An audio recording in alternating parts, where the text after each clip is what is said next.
Welcome to the Beyond Pain podcast with your host, Joe Gambino and Joe LaVacca. Join the two Joes, two physical therapists, as they discuss how to navigate the uncertainties of pain so you can move beyond it and get back to the activities you love most. This podcast is for Joe, and their guests to share their clinical thoughts and ideas based on their collective clinical experiences. Can this information be for you? Maybe, but we cannot know for sure. Therefore, it is always worth talking to your healthcare provider to make the best decisions in your care before you implement anything on this podcast.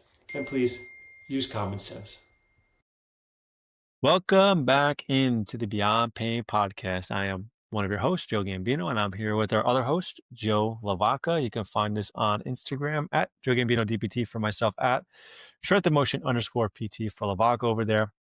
You can find this podcast on YouTube, Cups of Joe_PT, and on YouTube as well, on Instagram as well, Beyond Pain Podcast. And if you have been enjoying the show, please drop us a review. It will help us get this out to more ears and hopefully be able to help them as well. Welcome back to the show, Joey Boy. Good to be back. Week before Christmas. Are the Gambinos prepared for Christmas? All your shopping done? Everything good? All the shopping is pretty much done. So we're good over here. We're ready. Olivia's excited. We're good to go. Yeah, she's at a great age now where the Santa magic is probably really strong. Yes, I think this is the first year where holidays are like exciting.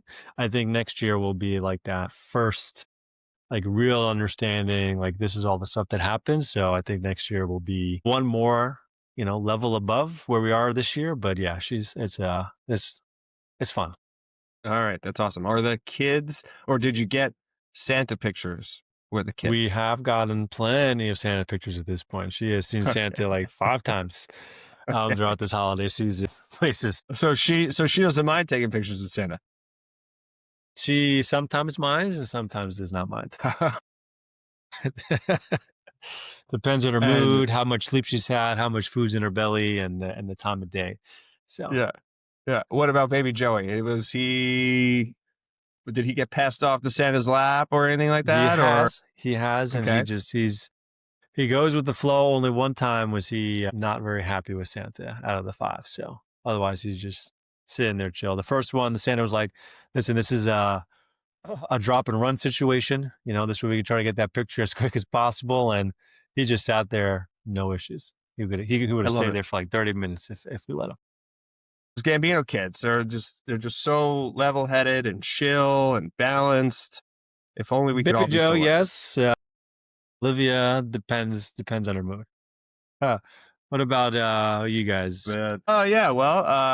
I thought I had bought my last gift last night, but then I realized I still had 2 other people I forgot. No, I forgot. I think it was just like one of those things I was like, I kept putting off, and it was work people. So I wasn't sure if I wanted to bring it in on Monday or try to bring it in Wednesday. And then because of my lack of indecision, my decision therefore had to be Monday. So I usually just get the owners of the gym a little something for their kids. So that's the last thing I really technically have to do. And then whatever people are getting, they're getting. It's done. So we'll see how it goes. We'll see if Avery and Addison like their gifts. And, because unlike your children, the magic is over. And now it's just pure entitlement. And Avery was funny yesterday. She was like, I made you something, but I'm not sure if it's going to be done in time for Christmas. I said, you have 8 days. What could you possibly be making? And she goes, oh, it's just a thing. And I want it to be really good, but I'm not sure if it's going to get done. And I said, okay, imagine if I told you Daddy was so busy that I didn't get all the Christmas shopping done, but I'll get it done maybe in January, maybe just throughout, maybe February, but you'll definitely have it. How would you feel? And she was like, oh, I'd be really mad. And I was like, okay, so go get the thing you're making done. Yeah, you gotta build in these lessons now, how would you feel? The double standard, like that's the one that always works with clients, and apparently it also works with kids, Yeah, I feel like that's it. You just got to make them realize, hey, this is how you'd feel, right? So come on, exactly. Give me that gift. I don't want to wait. Come on now. Entitlement goes both ways. Oh, yeah, there we go. Yeah. That's a good point. That's a good point. All What right, are we Joe, talking what about are we today? talking about? Oh, Jinx. I Jinx! know what we're talking about. So today we're going to be talking about overall categories of exercises, how we think about them, how we might give you maybe some lateralizations or progressions, and how you can think about maybe where you should be starting and how you can make things a little bit more challenging over time. So, Joe, we talked a little bit about right before here the categories. So why don't you kind of lay them out, and then we'll jump in from there. So your typical programming categories, and maybe we have touched on this at one point or another, glossed over it. It's pretty simple, right? We have push, we have pull, we have squat, we have hinge or deadlift, we have carry. We were talking about, then the other categories could be lunge, core, power. I think you could probably dice it up any way that you want. And I think that over the course of the last, I don't know, maybe like 5 years or so, especially since I've really been trying to get into blending the PT rehab and the training approach much more specifically, there was this emerging thought, or still a thought in the industry, where maybe there's hierarchies to movements, and for example, let's use someone with shoulder pain. That always seems to be an easy one maybe to start the conversation with. Well, maybe, your client with shoulder pain, or your client who's just starting to train, doesn't bench press until they start to do push-ups correctly, or, doesn't do a floor-based push-up until they do elevated push-ups correctly. And if we look at where that also, I think, pops up, is a lot of the time with like maybe runners or ankle pain, foot pain, this idea or notion that, 5 out of 5, when you're grading someone's muscle testing with a single leg heel raise, is, to try to get to 20 or 25 heel raises before, you can strength train, or maybe before you run, or before you do this, or before you do that. And I'm like, God damn, that's too hard. I could barely get to 25 heel raises. And I overload my calves all the time with, sets of 8 or 10 or 12. And I'm trying to really grind them out. And it doesn't make my 20 or 25 particularly a lot easier.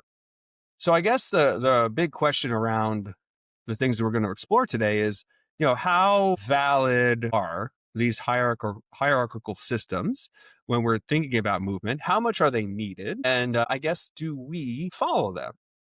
And I would probably say, big picture for me, I think they just kind of create more options for people to train. Not necessarily that I need someone to move through step 1 to get to step 2 to get to step 3. So that's my kind of high level intro. What do you think about that so far? Yeah, so I think first thing is I want to just take a step back. We talked a little bit. You brought up these overarching themes, right? The hinge, the squat or knee dominant movement, carries, the push pull for upper body. And the reason why we bring that up, right, is I think when we're talking about programming overall, that it's easier to have like a system or a thought process to pull from. It just makes programming easier, right? Like if we had to take every, I don't know how many exercises there are in the world. I mean, I'm going to say maybe 10,000, and that's the over under. I don't really know what that is. I'll go over. But if you were to have to just select from that list, right, it can be very overwhelming. And I think that's where a lot of people are like, oh, there's so many things I can do. I don't know if it's right for me. Well, if we want to simplify it, if you just took all 5 of these categories and just selected 2 from each and had 10 exercises for your workout, you're going to be probably at a better starting point from a programming perspective than like 90% of the people out there, right? So that's kind of why we bring this up. And then to your point around, hierarchies and this whole concept of you need to be able to do X before this, and even like the whole FRC world where if you don't have the prerequisites for this, you shouldn't be able to do it. Whether or not we need to abide by this stuff. I mean, these are, again, especially in FRC, like the whole kind of thing is, they talk about, and we've talked about this a bunch too, is right, like exercise, like these all man-made movements, right? Like why stick yourself into kind of like a box? But then we create all these rules, like, hey, we have these hierarchies, we have to do X, Y, and Z. You have to have these prerequisites before you do this. And I think that A, it just makes it more confusing for people, and B, do we really need it? So I do like your thought on like options for change, right? Like hey, we have all these options, you can do things. I definitely think that we should be kind of changing variations around just from a movement variability standpoint to make things like, a little bit more new and novel for people. But I think there's a couple ways that I start to think about when I might have like a hierarchy in my brain. And everything is really assessment dependent. So the things I'm going to be talking about here is it's not black or white. It's going to be very, very dependent. But like one way I categorize things is novice versus someone who's had a whole bunch of training experience. So if you're newer to training, it's very unlikely I'm going to be throwing that person into like back squatting and like heavy back squatting and heavy deadlifting, like with a barbell. I'm probably going to start them off with like goblet squats or kettlebell front squats. If we have access to doing so, I like to start with kettlebell deadlifts, things like that, just because it helps kind of teach movement patterns. It helps teach how to like connect things. And then from there, when they start to show like efficiency, and also you don't need to load someone novice like very heavy to get a training stimulus. So usually that's kind of where I'll start pattern wise. And then, if they do have an interest in barbell work, and then we'll move there. I also start with some single leg work. So split squats and step ups. I like to start people there to train unilaterally as well. So, when we talk about these categories of push, pull, carry, hinge, and squat patterns, like I also break them up unilaterally as well. So that's like one more layer you can break them down. You should always have a bilateral and a unilateral movement, in my opinion, when we're programming. So novice versus expert is one of them, and then pain is the other one. So if you have like, say we're talking about the bench press, and maybe we can continue down this rabbit hole of just like one movement at a time. Like if someone has pain with bench pressing and they have, limited mobility, and that mobility is painful, especially like internal rotation, and shoulder extension, I'm going to say, well, maybe we should do push-ups, but I'm probably also just going to like move them to like limited range of motion movements. I'm going to like, let's do floor pressing. So we'll do it from the floor. The dumbbells is like a little bit of a better option because you have a little bit more freedom for where your hands can move.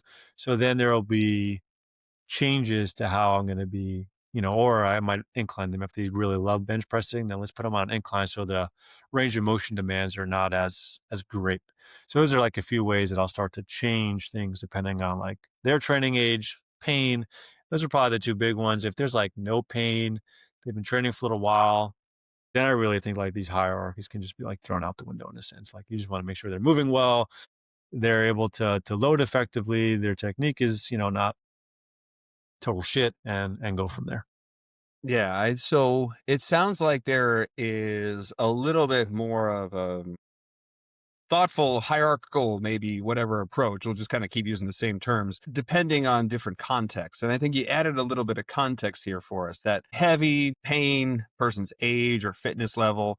So yeah, let's stick with the press because that's the one that you brought up. And I think when we're looking at exercises or picking exercises for people, I always want sort of the biggest constraint to be successful: weakness, right? If we're going to build strength, well, then I want to find something for you that challenges your strength, not necessarily your range of motion and not necessarily your pain. So I think if we're looking at someone with that painful shoulder and we want to get them to bench press, and we notice that their internal rotation is quite limited, their shoulder extension is quite limited, then yeah, maybe a heavy barbell work on the bench, on a flat bench, is not going to be great for them, right? Like that just sort of makes sense. So I totally agree with you there. At the same time, if they're having pain, but they're not having any range of motion constraints and they can tolerate the bench, I often find that the conversation when I ask them to show me things would be, okay, well, I was told that, my back has to be flat. My hands have to be, shoulder width apart. I have to, do this with my wrists, and there's so many other, rules that they were taught. And this is not their fault, but I just say, okay, well, what if you opened your hands up a little bit more? What if we just allowed you to get into a little bit more extension, right? Like stabilize your shoulders, get your chest up a little bit higher, maybe place your feet in a different position. How does that feel? Oh, well, that's a lot more tolerable. Oh, okay. Well, if we can tolerate this position, then okay, well, then let's do the barbell work like this. We don't need to spend all this time building up isometric and these lower level exercises if we can make a modification that works well for you. So I think that's, to me, if the push or let's say the bench press was one of these big three movements, and we talked about the big three last week. Well, then why wouldn't that be enough of a stimulus to train the shoulder the way we want it if I can get a person into that position? So that's why I think when we mention a lot of the FRC worlds and this and that, it's like, yeah, if there's a significant joint or range of motion constraint and a person really wants to bench press, and let's follow that trail there. If there's a constraint and they want to do this, I don't, we said this the other day too. We don't tell anybody they need to barbell bench press. They need to barbell squat. They need to lift heavy all the time. That is an option if you're comfortable. We also talked about affordances. Not many people have this like endless amount of weight and equipment to use. So it is their body weight. It is dumbbells. It is kettlebells. It is bands. So we can take that same hierarchy approach and, okay, if they can only do elevated push-ups or they can only do a floor press, like you said, how are we going to make it more challenging for them so they can continually adapt? And then where is then the cutoff of us saying, well, hey, now you just need probably a little bit more weight, a little bit more resistance, a little bit more of this, a little bit more of that. You got to join a gym. I mean, if you want to keep progressing, we can only go so far with a 10-pound dumbbell or a yellow band or, tempo work and pause work. Else it's going to get really, really endless in volume. So yeah, I think that's kind of where I stand on it. Like I said, I think like when I see a hierarchy list or something like do this, I'm like, oh, cool. Like there's actually like 2 or 3 options there I either forgot about or I just haven't used in a long time. And that would actually really work for, Joyce or Tracy or Adam. And I think I'll try it in their program. But I never walk it back in the sense with clients where I'm like, well, until you could do 15 push-ups, you're not going to touch a barbell. Until you can do 25 heel raises, you're not going to touch pavement with your run. It's just going to be fast walking because I don't want to create more constraints. But if we think about our buddy, Greg Lehman, and what's always really been interesting to listen to Greg talk is, these things that we want to get people back to put so much, load into their system that we can't mimic in the gym or with our work. So why wouldn't that like exposure, and we've said it here too, if you can't run a mile, run a quarter mile, then build up to a half, then build up to 3/4. Like, why wouldn't that be enough to sort of like gradually stress the system as we give them other things to sort of work on, quote unquote? So I think that's where I'll pause for a second. And that's kind of where I think my mindset is sort of at this moment in time on December 19th, Yeah, I like that. I think to your point, any exercise that someone's going to select, right, is it's usually like a bias, right? Like I pick exercises I like for myself and technically for my clients as well. And I ask for their input and get their biases on what they like. But the exercises, they're just exercises, they're movements. And our body, and this is something that probably over the last few years that's really kind of like changed in my mind is that load is just load. Like it doesn't matter if it's a bench press, a push up, a fly. Like if you're hitting this tissue, it doesn't matter the modality. Your body only knows what loads you're going in and will adapt to the loads that you put in. Anyone who's listening here and you're like, oh, well, I don't know what exercise that I need. This is why I like this category approach of exercise. It doesn't matter. Like if I have here's an example. Someone's traveling and they have their program that I created for them. And they're like, oh, what should I do when I'm traveling? I just don't have access to this one piece of equipment. As long as it's the same category of exercise, I don't really care. Here's an example of one you can do, but you can literally do any one that you prefer. Or that you have access to, or maybe, hey, this is the opportunity for you to just try something new and explore something new and have a little just make it fun in the gym.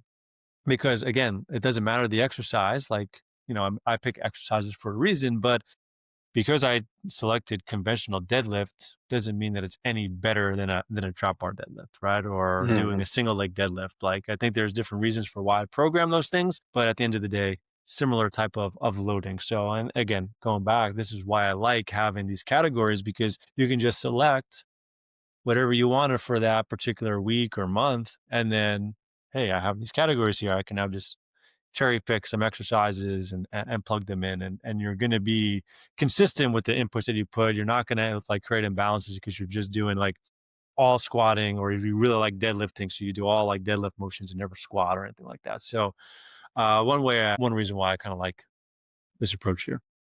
Yeah, and I love what you said there. There are clearly reasons why you or I or anybody else might pick an exercise for someone.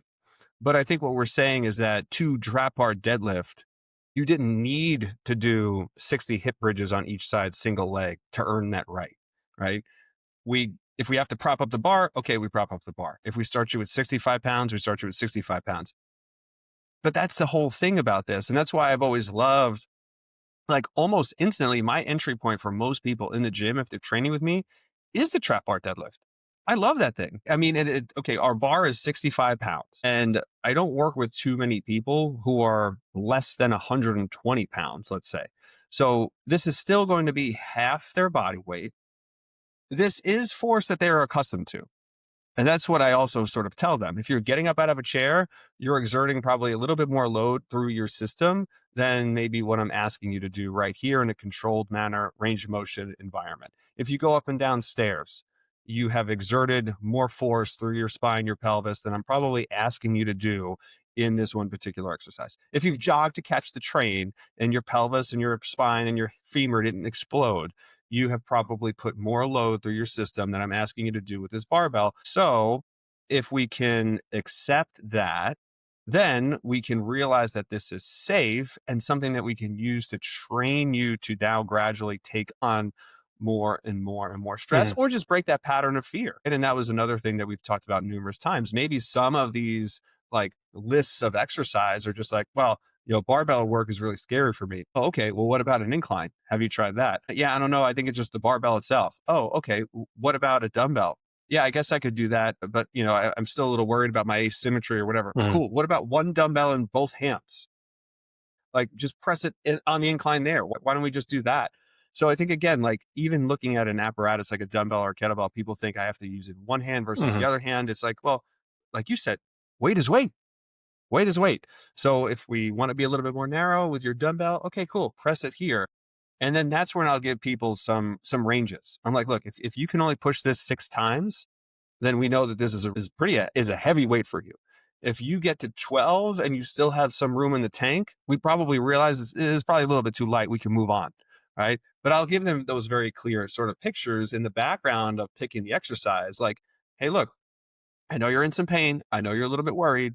So I want you to look at this and try to do this weight or movement 6 times. Can you give me a minimum of 6? Right? And just kind of set the floor for them, whatever we're picking. And then if they hit 6, okay, great. What do you think you could do next? I don't know. All right. Well, if you get past 12, let's agree that we're going to add some weight here, or maybe make the exercise harder, right? Look at our hierarchy list. We're doing an incline at 45 degrees. Maybe we do an incline at 20 degrees, right? Get you back to being flat. Or maybe we went from floor press to the incline, right? To just give you a little bit more freedom of the arms. So I think that's also another way that we can kind of, or I usually try to check with people to see, are they, ready to change position, add some weight, and then that sort of auto regulates the decision making, right? It's not like, I always tell them, I'm like, I didn't pick this, you picked this. You showed us you were ready. This is not me programming. This is just your body saying, hey, I need more stimulus. And it was like, okay, let's add this. Yeah, no, I like that. I think if I had to, you're talking about like a trap bar, and that's kind of where you start. And especially if someone's new or really struggles with hinges, I tend to start with like a heavy kettlebell. You can, a lot of gyms these days have, in the 50s and the 60s and the 70s, right? So you can load up pretty decently. But if someone's like really struggles with like a movement pattern, like a hinge, like say, well, we'll just stick here, or they have pain with hinging, right? Like I'll start with some of these other modalities, and then I go to a trap bar, right, from a kettlebell, because it's less hingy and your hands are a little bit higher. And then I'd progress them to either like a sumo or a conventional. And then if we really wanted to load these patterns and we're talking about like trying to create some adaptations and like work on sticky points because we know the bottom is usually the hardest part of the movement. Then we can start talking about like deficits and things like that to like really challenge the pattern.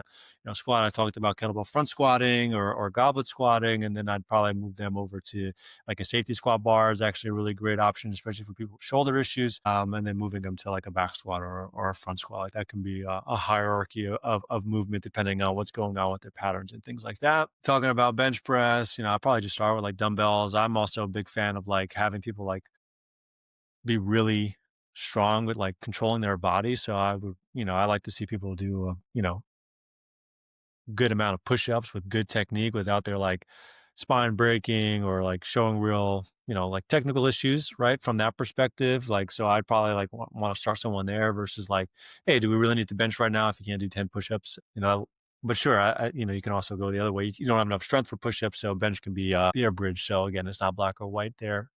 And then overhead pressing, if someone really struggles to get there, or things like that, like a landmine press is like a perfect way to start to initiate that pattern for somebody. But otherwise, and I also like bottoms up pressing to teach someone who's like new, or struggles or doesn't have a whole lot of like shoulder strength or we need some stability.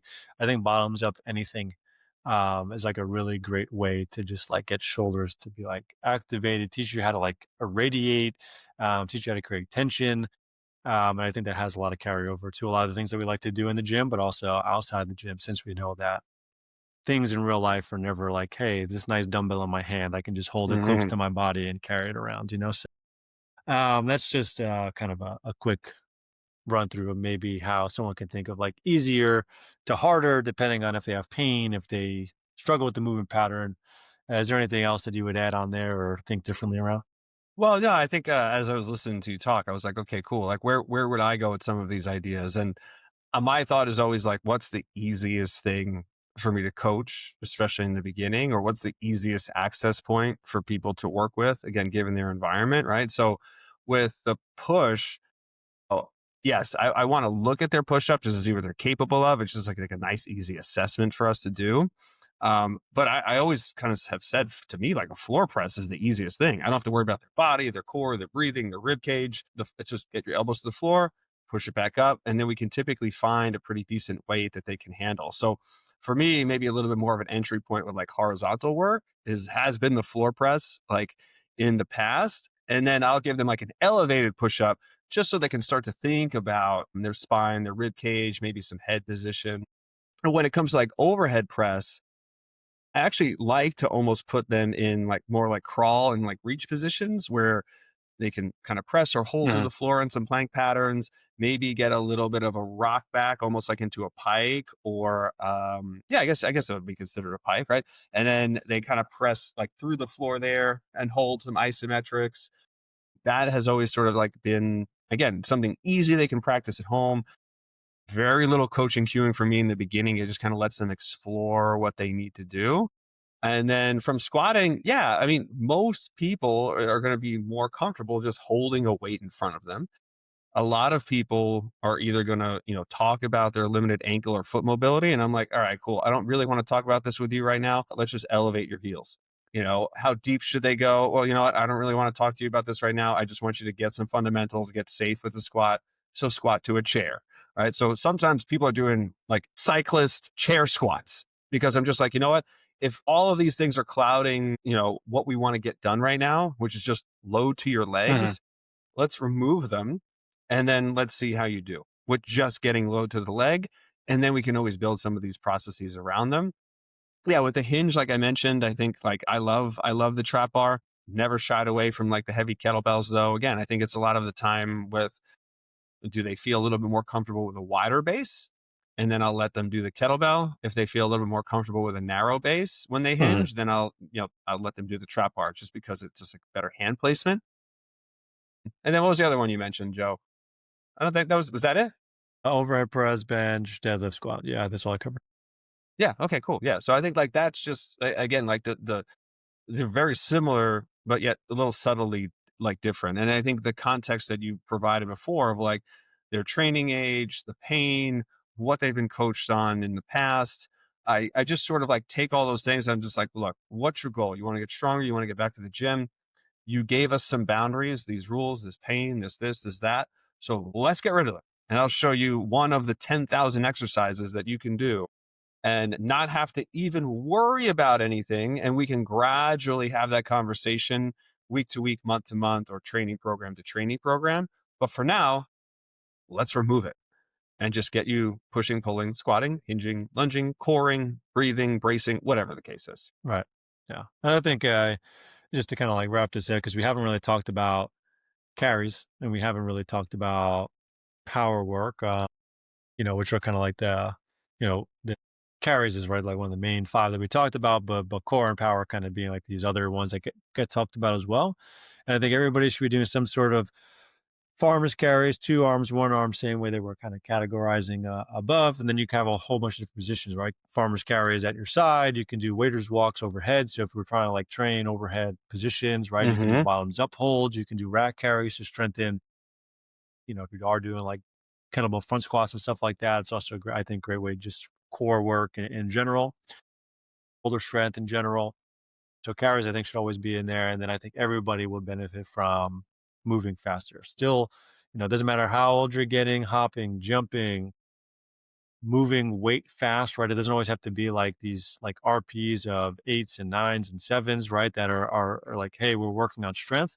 But why don't you drop that to like, an RP of 5 or, around a 5, and then move it as fast as you can. And then your set ends once it starts slowing down, right? Like that kind of, working on a little bit more of this, like moving fast, especially as we're, I think if you're younger, it's a great thing to do, but especially as you're getting older. I mean, I think we'll have a whole episode diving deeper into this. It's just as important to start doing those things, especially because I think we use our age to stop playing, stop running, stop jumping and doing all these things. And we know that there's a decline in all those things as we get older. Yeah. And, we will definitely do like a little episode, like we were saying, about aging and power and stuff in the new year. And I think the thing I love about power, when power comes up, because of, all the podcasts that are out there, all the information that's out there, we get these buzzwords and clips go viral, and all of our clients have Instagram or Facebook or social media to some degree. And to me, and I'll have to try to dig this up before we have a big talk about it, but I sort of almost remember being taught or telling clients that, hey, look, a lot of the power stuff is also nervous system expression. So we don't need maybe 100,000 different varieties of weights. I need you to think about moving faster. So even if it's just sit to stand, I want you to move as fast as you can for, 30 seconds or until we slow down. Taking the same weight that you maybe only have a 10 or 15 pound dumbbell at home, but I want you to think about moving it as fast as you can and then slowly bring it back to you and then move it as fast as you can away from you. So even some stuff with, if you're not ready for jumping, getting up and down from a chair as fast as you can might be your entry point to jumping. If you don't have barbells and trap bars and, 10% of your weight, 20% of your weight, 30% of your weight, 40% of your weight, well, then just kind of thinking about tempo working both ways. A lot of the times I think we think tempo slows things down and adds pauses. But for me, I always tell clients too, tempo can also be explosive in nature. And then again, we don't need to Amazon, gift package, 100 weights to your house or join some expensive gym. A lot of this stuff can just be mindset or just like the idea of like, what are we trying to express? So I think that gives people a lot, more entry points too. Yeah, no, I like that. And I think, there's a whole part of the fitness industry that kind of dives deeper into like velocity-based training and having these like specific metrics. Like if you can move a bar or your body like this speed, right? Like you're going to see power adaptations happen. And even if you're trying to move it fast, but the velocity is slower, so you just like biting off too much you can chew from a power and speed perspective, right? You're not going to be getting those same benefits. So I definitely think that it's something that I think we should much dive deeper into this. And I'll see if I can even find a guest that we can dive into this even deeper on. Yeah, for sure. All right, man. Anything else to add before we close out? That's it. All right. Well, Joe, love you. We wish you a Merry Christmas. Listeners, we love you. We wish you a Merry Christmas, Happy Holidays, and all the above. And don't forget to come back next week for another exciting episode of the Beyond Pain podcast.